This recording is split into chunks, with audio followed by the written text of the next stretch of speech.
আসসালামু আলাইকুম। বাংলাদেশ বনাম অস্ট্রেলিয়া 3 ম্যাচ ওয়ানডে সিরিজে প্রথম ওয়ানডে ম্যাচে বাংলাদেশের খেলার সময়সূচি ও একাদশ ঘোষণা করা হয়েছে। বাংলাদেশের খেলার সময়সূচি 9 জুন সকাল 11টায়। এখন বলবো সম্ভাব্য বাংলাদেশের একাদশ। বাংলাদেশের সম্ভাব্য একাদশে যারা আছেন: তানজিদ তামিম, লিটন কুমার দাস,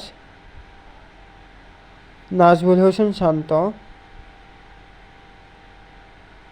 তাওহিদ হৃদয়, সৌম্য সরকার,